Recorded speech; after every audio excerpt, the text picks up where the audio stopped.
कामाच्या माध्यमातून प्रगतीचा ध्यास घेतले तर नेतृत्व संभाजीभाई पाटील निलंगेकर आहेत, परंतु दुसऱ्या बाजूला अधोगती करण्याचा प्रयत्न आणि विकास कामामध्ये खोडा घालण्याचा प्रयत्न करणारी मंडळी या ठिकाणी काम करतायत। आपल्याला तुलनात्मक दृष्ट्या विचार करायचा आहे। संभाजीभाई पाटील निलंगेकरांचं सुसंस्कृत अशा प्रकारचं व्यक्तिमत्व, ज्या नेतृत्वाला खऱ्या अर्थानं आदरणीय रूपाताई पाटील निलंगेकरांचा वैचारिक वारसा आहे, खऱ्या अर्थानं त्यांच्यावर हक्कांचे मोठे संस्कार आहेत। हे संस्कार खऱ्या अर्थानं समाजाला पुढे घेऊन जाण्यासाठीचे हे संस्कार आहेत। समाजाची सामाजिक स्थिती सुदृढ राहावी अशा प्रकारचं वातावरण निर्माण व्हावे हे अशा प्रकारचे संस्कार आहेत आणि या संस्कारातून तयार झालेले हे नेतृत्व आहे। परंतु दुर्दैव आपल्या मतदारसंघाचा असा आहे की अनेक वेळा आपण निवडणुका लढलेल्या आहेत। निवडणुका लढत असताना काँग्रेस पक्षाचं नेतृत्व या राज्याचे माजी मुख्यमंत्री डॉक्टर शिवाजीराव पाटील निलंगेकरांनी केलेलं आहे। ज्या निलंगेकर साहेबांची वैचारिक दृढता अतिशय मोठ्या प्रमाणात होती, वैचारिक अधिष्ठान असलेलं ते व्यक्तिमत्व होतं, सामाजिक बांधिलकी जपणारं ते नेतृत्व होतं, सगळ्या समाज घटकांना एकत्रितपणाने ठेवण्याच्यासाठीचा प्रयत्न त्यांचा राहिलेला होता आणि तीच भूमिका घेऊन संभाजीभाई पाटील निलंगेकर गेल्या 20 वर्षापासून काम करतायत। माझ्या भागातल्या सगळ्या समाज घटकांना न्याय मिळाला पाहिजे, सगळ्या जाती धर्माची लोक सुखा समाधानानं या ठिकाणी नांदली पाहिजेत, ही भूमिका मान्य भैयासाहेबांची राहिलेली आहे। परंतु काँग्रेसने अशा प्रकारचा उमेदवार दिलाय की समाजामध्ये फूट पडली पाहिजे, माणूस माणसामध्ये राहता कामा नये। त्यांच्या आपण अनेक वेळा त्यांच्याबद्दलची माहिती आपणा सर्वांना आहे की कशा प्रकारचे व्यक्तिमत्व आहे। या मतदारसंघाला वेगळी परंपरा असलेला हा मतदारसंघ आहे। या ठिकाणी वैचारिक अधिष्ठान असलेली माणसं आपल्याला लागतात। आपल्याला सुखा समाधानाचं जीवन जगायचे आहे, आपल्याला माणूस म्हणून आपल्याला जगायचे आहे, आपल्याला माणसाची प्रगती करायची आहे, भूभागाची प्रगती करायची आहे, अनेक विकासाची कामं आपल्याला या ठिकाणी आणायची आहेत। परंतु विकासाची कामं आणत असताना या ठिकाणचं सामाजिक वातावरण बिघडता कामा नये अशा प्रकारची भूमिका आपल्याला पुढच्या काळामध्ये घेऊन जायची आहे। या ठिकाणी संभाजीभाई पाटील निलंगेकर काम करत असताना कधी जातीपातीचं राजकारण केलं नाही, कधी धर्माचं राजकारण केलं नाही। त्यांचा एकच धर्म आहे, मानवता हा त्यांचा धर्म आहे आणि मानवतेच्या दृष्टिकोनातून काम करण्याचा प्रयत्न संभाजीभाई पाटील निलंगेकरांनी केलेला आहे। काय कमी केलं संभाजीभाई पाटील निलंगेकरांनी या 20 वर्षामध्ये? काँग्रेसची मंडळी म्हणतायत की काय विकास केला संभाजी पाटील निलंगेकरांनी? अरे विकास पाहण्याच्यासाठी दृष्टी लागते आणि दृष्टिकोन लागतो। आपल्याकडे कसल्याही प्रकारची दृष्टी नाही, आपल्याकडे केवळ द्वेष आहे, द्वेषाने पछाडलेले आहेत। द्वेषापोटी राजकारण हे समाजाला विघटनाच्या मार्गावर नेणारे राजकारण होऊ शकते। द्वेष असावा परंतु त्याच्यात सुद्धा सत्यता असली पाहिजे। परंतु केवळ स्वतःच्या स्वार्थासाठी या मतदारसंघामध्ये द्वेषाचं राजकारण करण्याचा प्रयत्न या ठिकाणी करतायत आणि मग हे हाणून पाडण्याचा प्रयत्न या औरादवासियांनी केला पाहिजे। औराद हे खरं तर बाजारपेठेचं गाव आहे, अनेक गावाची लोक या ठिकाणी येतात। आपल्या या बाजारपेठेवर विश्वास ठेवून या मतदारसंघ या परिसरातील अनेक लोक या ठिकाणी येत आहेत। मग आतापर्यंत या बाजारपेठेच्या गावाचं वातावरण अतिशय चांगलं राहिलेलं आहे, एकमेकाला सहकार्य करण्याची भूमिका राहिलेली आहे। परंतु जर का येणाऱ्या काळामध्ये चुकीचा निर्णय आपल्या माध्यमातून झाला तर या बाजारपेठेचा जो नावलौकिक आतापर्यंत आपण कमवलेला आहे त्या नावलौकिकाला गालबोट लागण्याचा प्रयत्न येणाऱ्या भविष्य काळामध्ये झाल्याशिवाय राहणार नाही, अशा प्रकारचं वातावरण निर्माण करण्याचा या ठिकाणी प्रयत्न होतोय। खरं तर निलंगेकर परिवार हा खऱ्या अर्थानं सर्वसमावेशक अशा प्रकारचा परिवार आहे, परंतु लातूरच्या देशमुखांनी हा परिवार संपवण्याची भाषा करण्याचा प्रयत्न करतायत। अरे निलंगेकर परिवार हा एका व्यक्तीचा हा परिवार नाही, तर हा संपूर्ण मतदारसंघातला तालुक्याचा प्रत्येक नागरिक हा खऱ्या अर्थानं निलंगेकर परिवार आहे। निलंगेकर हे समूहवाचक नाव आहे, हे काही संभाजीभाई पाटील निलंगेकरांना पारंपरिक पद्धतीने आलेलं नाव नाही।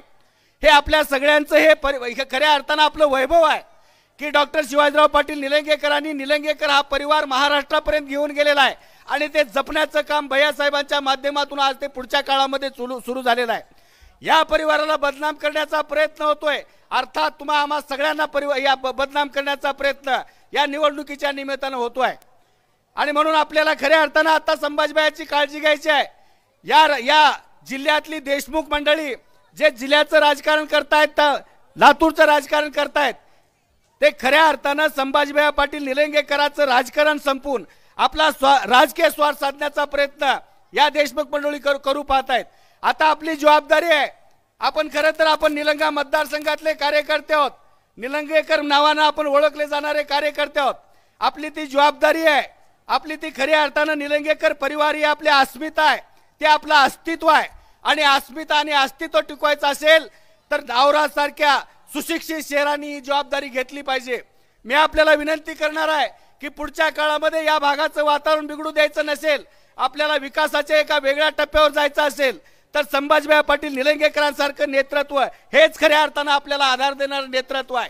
विकासाची दूरदृष्टी आहे, अतिशय नम्रपणानं काम करण्याची त्यांची ती पद्धत आहे. कधी कुणाशी उद्धटपणानं वागण्याचा प्रयत्न केला नाही. सर्व समावेशक अशा प्रकारचं नेतृत्व आहे, सर्व समाजाच्या खांद्यावर हात ठेवणारे नेतृत्व आहे, सर्व समाजाला आधार देणारे नेतृत्व आहे आणि ती काळाची गरज आहे. आणि म्हणून येणाऱ्या पिढ्यांचं भविष्य आपल्याला जर अबाधित ठेवायचं असेल, या मतदारसंघाचं वातावरण सामाजिक वातावरण नीट ठेवायचं असेल तर आता ती का आपल्याला विचार करण्याची खऱ्या अर्थानं गरज आहे. कोणीतरी येणार आहे आणि अशा प्रकारचं वातावरण, जे चांगलं वातावरण आतापर्यंत या मतदारसंघामध्ये राहिलेलं आहे, त्याला गालबोट लावण्याचा प्रयत्न पुढच्या काळामध्ये निश्चितपणानं होणार आहे. आणि म्हणून एक उत्तुंग अशा प्रकारचं नेतृत्व आहे, तुम्ही आम्ही जपलेलं नेतृत्व आहे, तळहाताच्या फोडाप्रमाणे आपण हे जपलेलं नेतृत्व आहे. 20 वर्षाचा प्रशासकीय अनुभव आहे. उद्या कदाचित निश्चितपणानं मला खात्री आहे, आपल्या सगळ्यांच्या उपस्थितीनं मला निश्चितपणानं खात्री झालेली आहे की संभाजीभाई पाटील निलंगेकरांचा विजय हा निश्चितपणानं झालेला आहे. केवळ निकालाची अपेक्षा, औपचारिकता आता बाकी राहिलेली आहे. आणि मग ज्या वेळेला निकाल लागेल आणि या महाराष्ट्राचं सरकार अस्तित्वात येईल त्यावेळेला पहिल्या 5 मध्ये संभाजीभाई पाटील निलंगेकर कॅबिनेट मंत्री म्हणून राहिल्याशिवाय राहणार नाहीत. आपल्याला त्या कॅबिनेट मंत्री पदाच्या माध्यमातून तालुक्याचा, मतदारसंघाचा विकास साधायचा आहे, शहराचा विकास साधायचा आहे. परंतु सत्तेच्या नावाखाली या शहराची लूट करणारी माणसं सुद्धा याच ठिकाणी आहेत.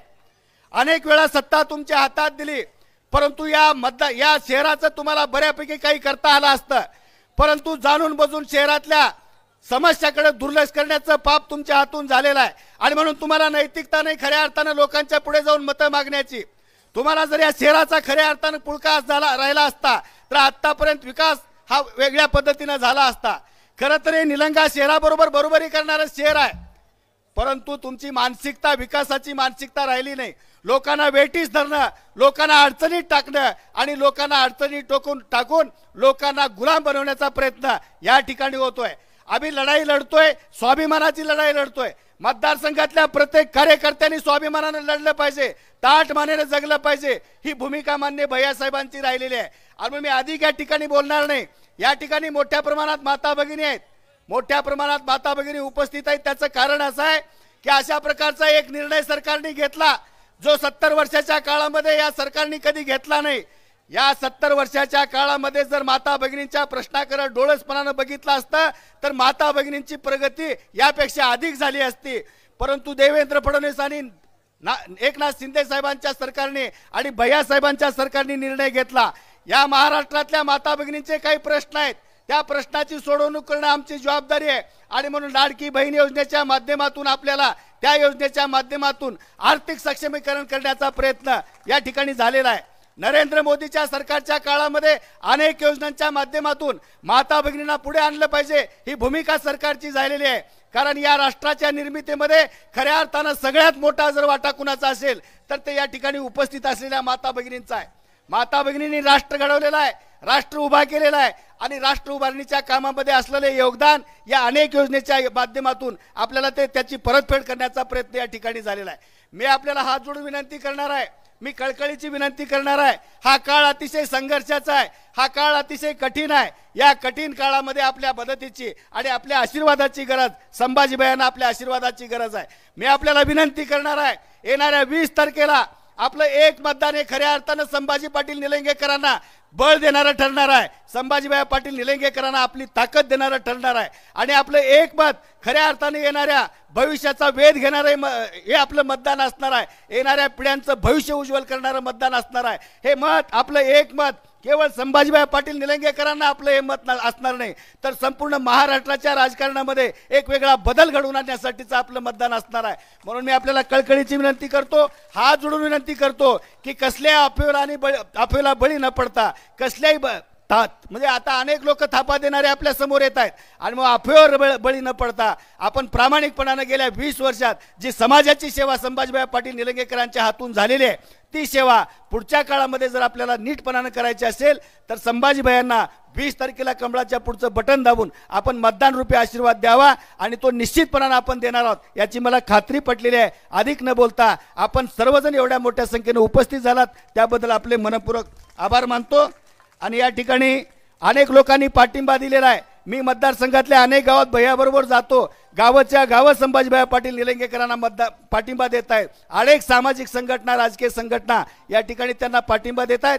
असाच एक पाठिंबा राष्ट्रीय पार्टी मराठी पार्टीचे निलंगा विधानसभेचे उमेदवार माननीय संभाजीभाई पाटील निलंगेकरांना या ठिकाणी पाठिंबा दिला जातोय। आकाश प्रकाश पाटील राष्ट्रीय मराठा पार्टी चे आकाश प्रकाश पाटील यांनी या संघटनेसह त्यांना पाठिंबा दिला आहे, त्यांचे या ठिकाणी हार्दिक स्वागत। आणि विशेषतः हे निलंगा विधानसभा मतदारसंघातील उमेदवार आहेत, त्यांनी बिनशर्त अशा प्रकारचा पाठिंबा संभाजीभाई पाटील निलंगेकरांना दिलेला आहे। त्यांना निश्चितपणाने या ठिकाणी असा विचार त्यांचा झालेला आहे की या राज्यातल्या आणि या मतदारसंघातल्या या मराठा समाजाला जर खऱ्या अर्थाने न्याय कोण देणार असेल तर ते संभाजीभाई पाटील निलंगेकरच देऊ शकतात। हा आशावाद घेऊन आकाश पाटलांनी आता जो पाठिंबा दिलाय त्याबद्दल आकाश पाटील आणि त्यांच्या सर्व सहकार्याचे मनपूर्वक आभार। यानंतर मी भैयासाहेबांना विनंती करतो की उपस्थितांना मार्गदर्शन करावं।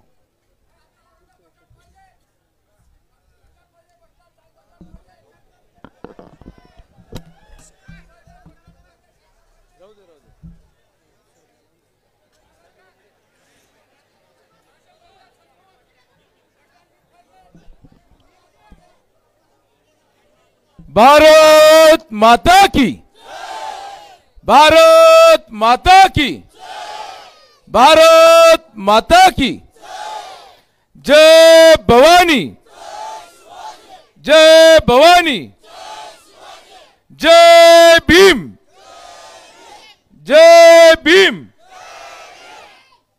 आपल्या इथं व्यासपीठावर उपस्थित सर्वच सन्माननीय मान्यवर, ज्या सर्व मान्यवरांनी आज रणजित दादा हालसे मित्रमंडळाचे सर्व पदाधिकारी ज्यांनी भारतीय जनता पार्टीमध्ये प्रवेश केला त्यांनी जे पाठिंबा या ठिकाणी दिला, मी सर्व पदाधिकारी रणजित दादा मित्रमंडळाच्या सर्व पदाधिकाऱ्यांचे अंतःकरणातून स्वागत करतो।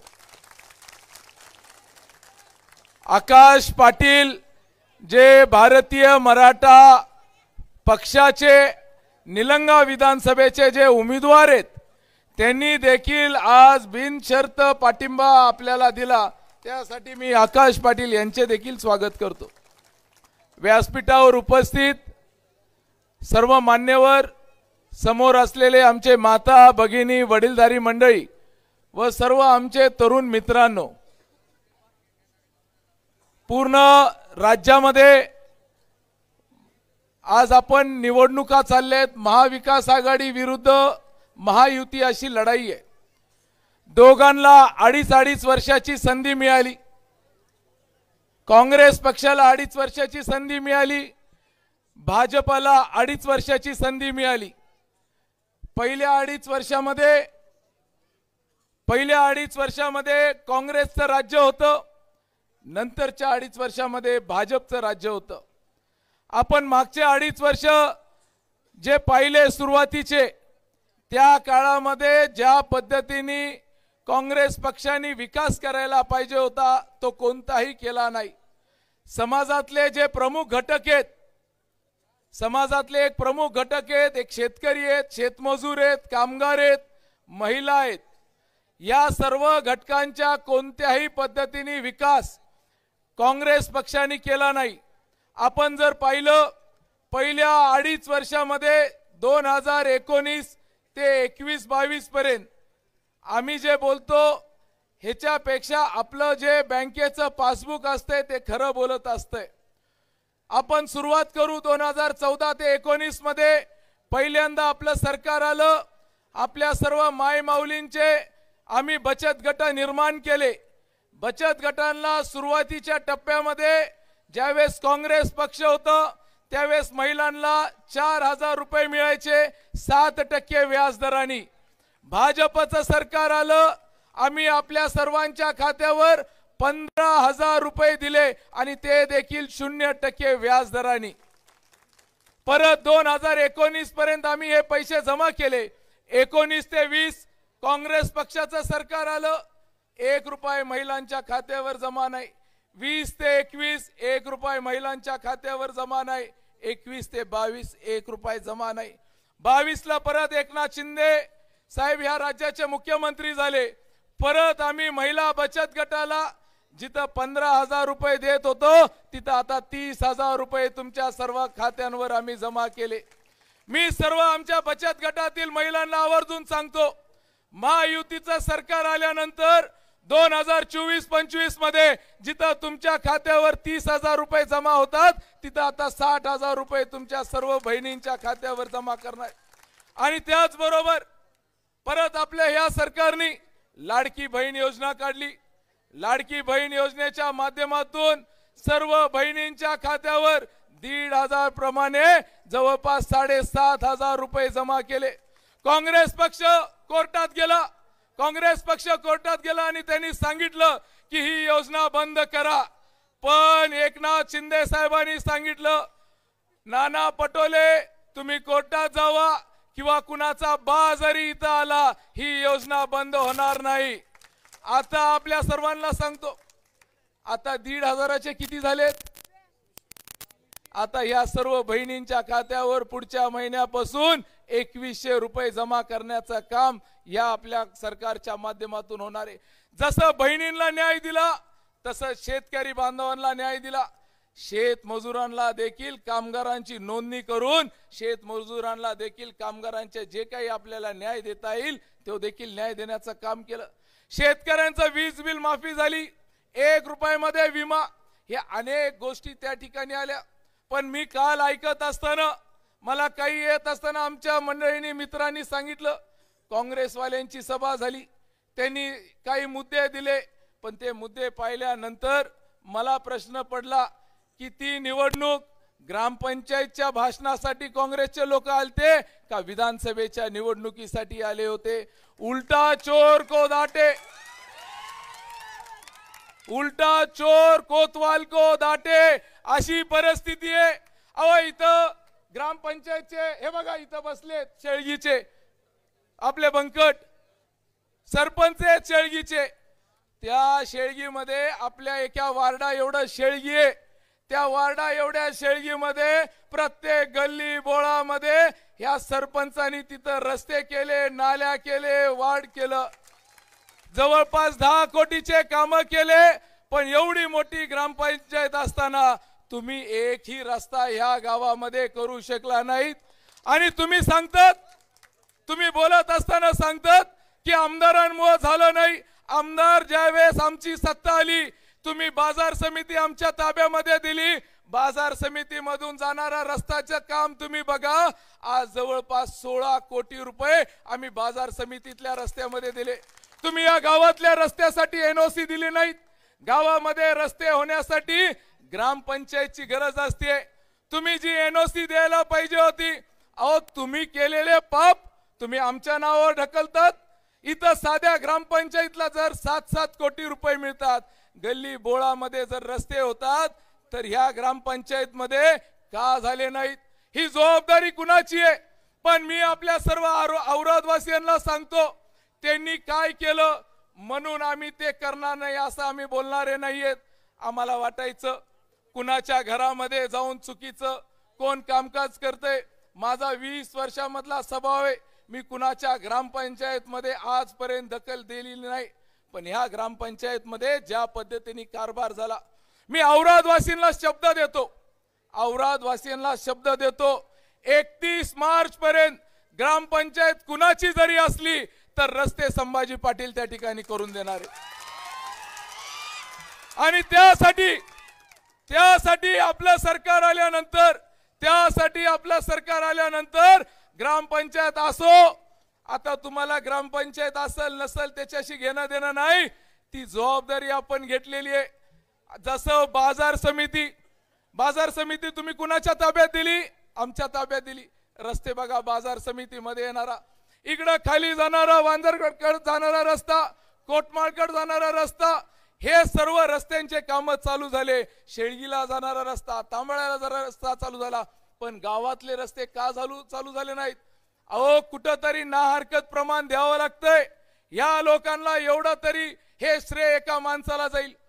परत ह्यांनी म्हणतात आमदारांनी केलं नाही. 2.5 वर्ष तुमची सत्ता होती, पालकमंत्री अमित देशमुख होते. अमित देशमुखांचे जेवढे सत्कार औरदवाल्यांनी केले, इथं बोलवले त्यांचे सत्कार औरदच्या रहिवासींनी जेवढे केले, जेवढ्याच्या शाली घातल्या, जेवढ्याचे हार घातले, किमान अमित देशमुखनी तेवढे टोपलं भर खडी तरी टाकायला पाहिजे होती. तुम्ही अमित देशमुखला बोलवलात, जिल्ह्याचे पालकमंत्री होते. काढा रेकॉर्ड काढून बघा. जिल्ह्याचे पालकमंत्री असताना त्यांची सत्तावर ग्रामपंचायत, त्यांची सत्ता पालकमंत्री त्यांचा, त्यावेळेस देखील अमित देशमुखने या गावाला एक रस्ता दिला नाही. मला अजून आठवतोय, मी कोविडच्या काळातलं राजकारण करत नाही. कोविडच्या काळामध्ये मला बरेच जण म्हणतात, भैया तुमचं आणि अमित देशमुखचं काय पटत नाही. त्यांनी राजधर्म पाळला नाही. अटल बिहारी वाजपेयी साहेबांनी सांगितलं होतं, राजधर्माचं पालन प्रत्येक लोकप्रतिनिधींनी करायला पाहिजे. राजधर्म म्हणजे काय? सर्वजण समान असतात, समानतेचं वागणूक. आपल्याला संविधानाने दिलेलं जे आपल्याला अधिकार आहेत ते म्हणजे समानतेचे अधिकार आहेत, त्याचं पालन करायला पाहिजे. जिल्ह्याचा पालकमंत्री असताना बाबळगावचा रस्ता आपण केला, पण मला ह्या गोष्टीचं वाईट वाटतंय, ज्यावेळेस जिल्ह्याचे पालकमंत्री अमित देशमुख होते, आपल्या भागामध्ये औषध नव्हते, कोविड सारखं संकट होतं, ऑक्सिजन नव्हते. माझ्या इथं पत्रकार अनेक मित्र व्हिडिओ करत आहेत, अमित देशमुखला व्हिडिओ पाठवा, खोटं असेल तर केस करा, निवडणूक आयोगामध्ये जावा, पण त्यांनी जाऊ शकणार नाहीत. ज्यावेळेस कोविडच्या काळामध्ये औरदवासींना ऑक्सिजनची गरज होती, हॉस्पिटलची गरज होती, त्यावेळेस या गोष्टीला अशी फुली मारण्याचं काम अमित देशमुखनी केलं. साधं ऑक्सिजन सिलेंडर या माणसांनी दिलं नाही. तो काय विकास देणार आहे? ही लढाई महाराष्ट्रामध्ये महाविकास आघाडी विरुद्ध महायुती लढाई आहे, पण या निलंगा मतदारसंघामध्ये ही लढाई निलंगा मतदारसंघ विरुद्ध बाबळगाव आहे. तुम्ही मतदान कुणाला करणार आहेत? निलंग्याला मतदान का बाबळगावला मतदान? निलंगा का बाबळगाव? हे मतदान निलंगा मतदारसंघाला व्हायचंय. त्यांनी सांगितले तहसील तालुका या मी हे बघा, ज्यांनी मला जवळून पाहतात, आई तुळजा भवानीचा भक्त आहे. सकाळी 5 वाजता उठतो, 6 वाजता महादेवाची आराधना केल्याशिवाय पाणी देखील आपण पित नाही. महादेवाला साक्षीला ठेवून सांगतो, महाराष्ट्रामध्ये ज्यावेळेस नवे जिल्हे निर्माण होतील, महाराष्ट्रामध्ये नवे तालुके निर्माण होतील, हे नवे तालुके निर्माण होत असताना पहिलं नाव महाराष्ट्र शासनाच्या यादीमध्ये पहिलं नाव AURAD औराद राहणार आहे. हे लोक सांगतात यांनी तालुका केला नाहीत. अहो, तुमची 2.5 वर्ष सत्ता होती. एक कायदा असतो, संविधान असतो, संविधानाप्रमाणे चालतात. त्याच्यामध्ये तुमच्या गावाचं लोकसंख्या मोजली जाते, अनेक गोष्टी मोजल्या जातात. मी औरदवासींना सांगतो, औरदकरांना सांगतो, लातूर जिल्ह्यामध्ये जर हे बघा, मला इतरांसारखं आवाज करायची सवय नाहीये, पण लातूर जिल्ह्यामध्ये जर कोणता तालुका निर्माण झाला तर तो पहिला तालुका AURAD राहणार, तो औराद राहणार आहे. आणि हे आम्ही करून दाखवतो. विश्वास आहे आम्हाला, आणि मी आपल्या सर्वांना विश्वास देण्यासाठी आपल्या गावापर्यंत या ठिकाणी आलोय. आजपर्यंत इथं सर्व समाजाचे बांधव एकत्रित आहेत. ह्यांनी सांगितलं की आम्ही सर्व समाजाला घेऊन चालतोय. मला आवर्जून सांगायचंय, 60 वर्ष झाली काँग्रेसची सत्ता आहे जिल्ह्यामध्ये, आणि इथं आपल्या भागामध्ये पण त्यांची सत्ता होती. इथं मोठ्या प्रमाणामध्ये मुस्लिम समाजाचे बांधव आहेत.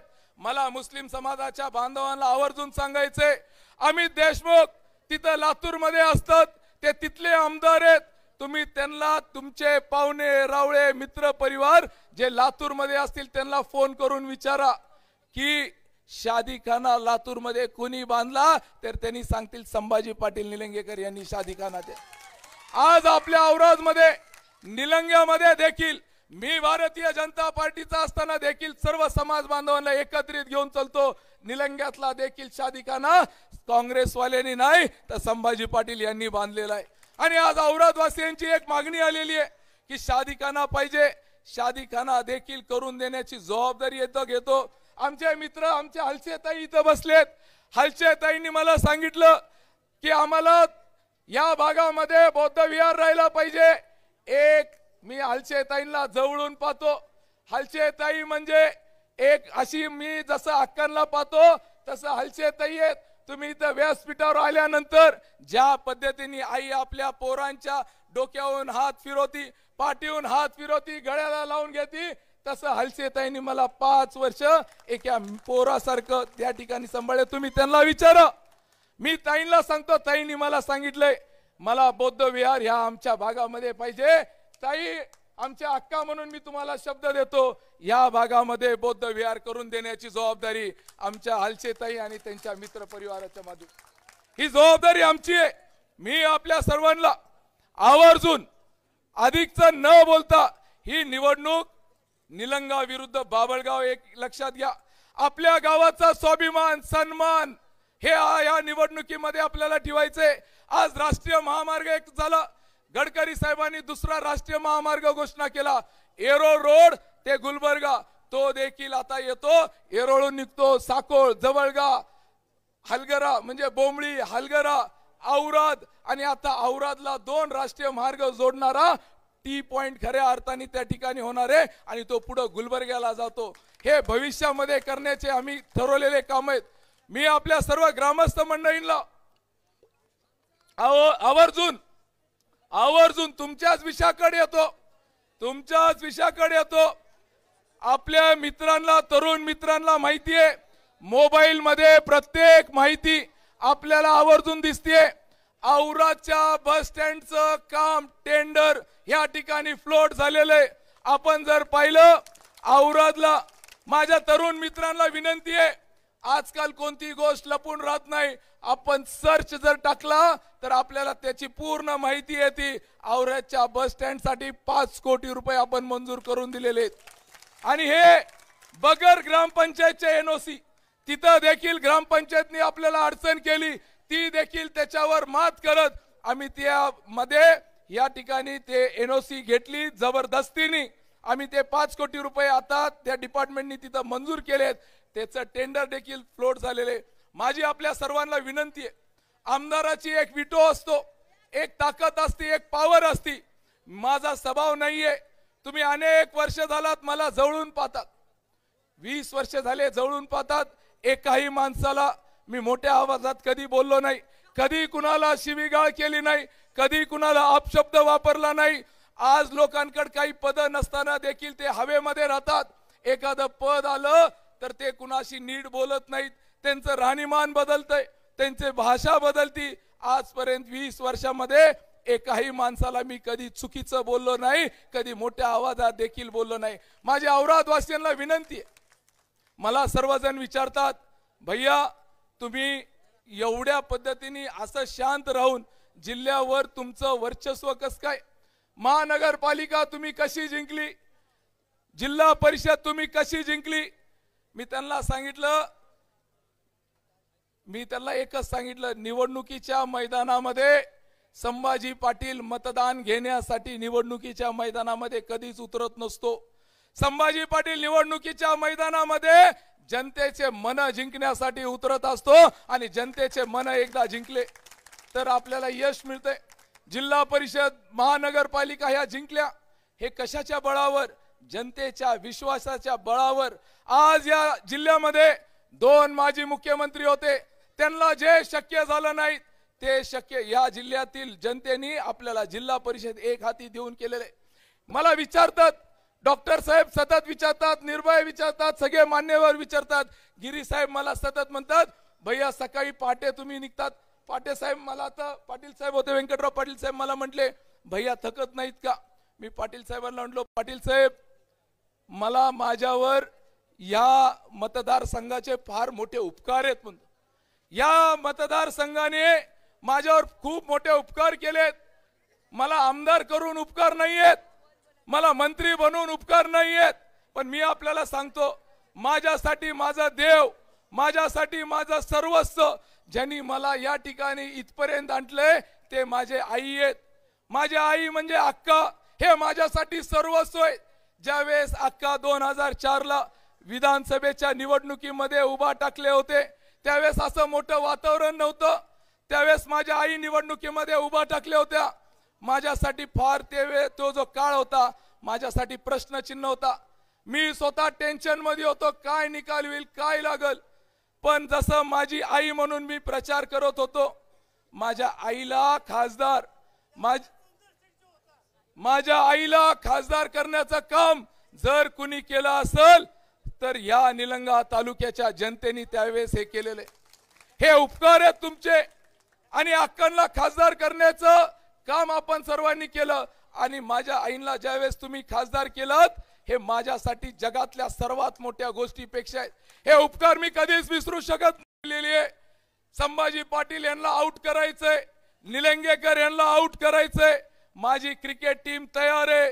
एक जण कॅप्टन आहे, एक ओपनिंग बॅट्समॅन आहे, एक स्पिनर बॉलर आहे, एक काहीतरी आहे, एक रनर आहे. आणि मी आपल्या सर्वांना आवर्जून सांगतो की त्यांनी आणि स्वतःला त्यांनी काय सांगितलं, हे सगळे माझ्या टीमचे सदस्य आहेत आणि मी स्वतः वॉटरमॅन आहे म्हटली. वॉटरमॅन म्हणजे काय? अहो, ज्या माणसाला पाणी देणारा माणूस, ज्या माणसाला स्वतःच्या मतदारसंघामध्ये पाणी देता आलं नाही, तो काय आमच्या मतदारसंघामध्ये पाणी देणार? आणि ही क्रिकेट टीम तयार केली आहे. कशासाठी क्रिकेट टीम तयार केली आहे? तर एका माणसाला संपवण्यासाठी. मी अमित देशमुख यांना आवर्जून सांगतो की संभाजी पाटील यांना क्रिकेट येत नाही, मला कुस्ती खेळता येते. आणि कुस्ती देखील मी मॅट वरची कुस्ती खेळणारा पैलवान नाहीये. काळ्या मातीमध्ये हा निलंग्याचा पैलवान आहे. आणि एक डाव असतो कुस्तीमधला, रिंग म्हणतात. ते पडल्यानंतर लक्षात येतो की काय डाव पडलाय. ज्या दिवशी 23 तारखेला लातूर मध्ये अर्चना पाटील निवडून येतील, अर्चना पाटील लातूर मध्ये निवडून येतील, त्या दिवशी निलंगेकरांचा डाव काय पडला हे तुमच्या लक्षामध्ये येईल. त्यामध्ये हिंदी मध्ये म्हणतात ना, अगर दूसरे किसी के लिए अगर कबर खोदोगे कब खुद को उसमें लेटना पड़ेगा, पता नहीं चलेगा. निलंगेकरांची कबर खोदण्याच्या भानगडीत पडू नका. हे निलंगा आहे राजा, हे गाव आहे. हे विकासावर निलंगेकर साहेबांनी उभा केलेला, विकासावर उभा केलेला गाव आहे. ही बाजारपेठ आहे, व्यापारपेठ आहे. या गावाला ह्याची बाजारपेठ, व्यापारपेठ ह्याचा महत्व कधी कमी होऊ देणार नाही. मी आपल्याला आवर्जून सांगतो, काही जण म्हणतात की भैयाचं लक्ष अधिक निलंगेवर आहे.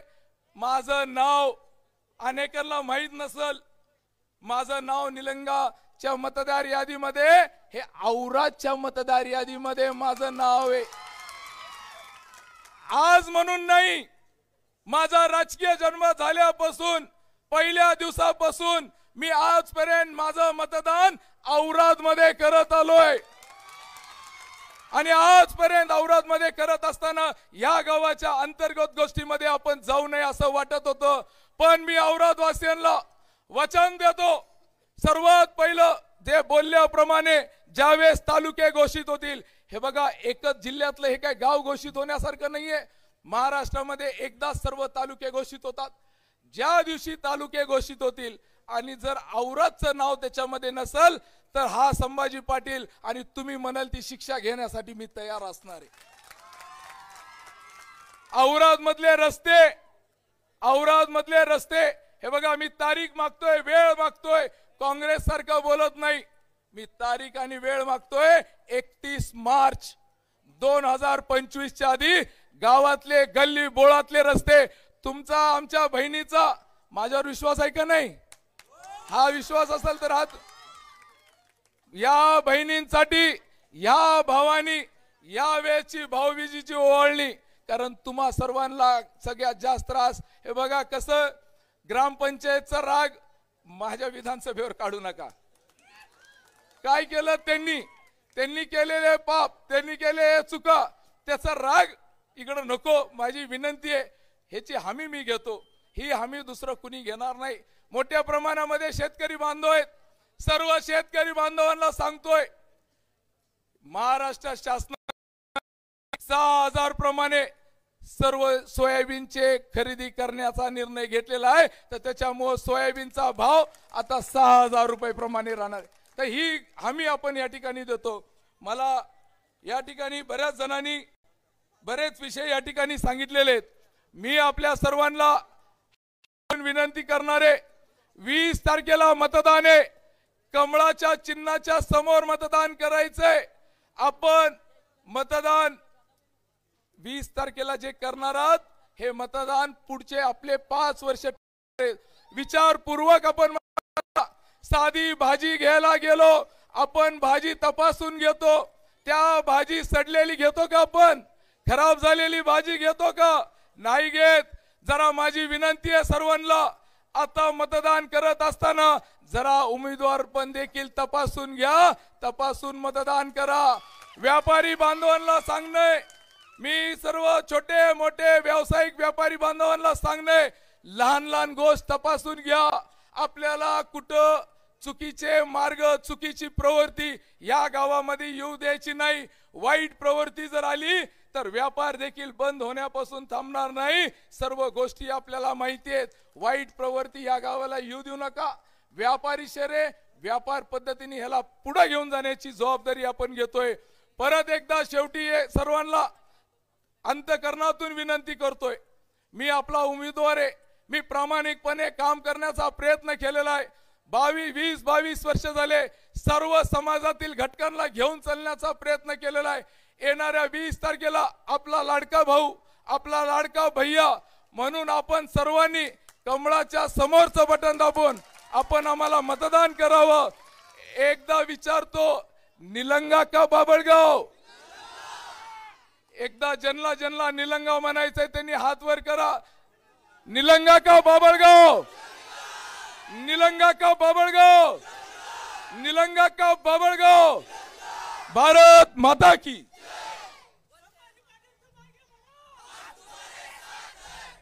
नक्कीच भैयासाहेब, नक्कीच निलंगा. जनतेच्या मनातील उमेदवार, औराचे सुपुत्र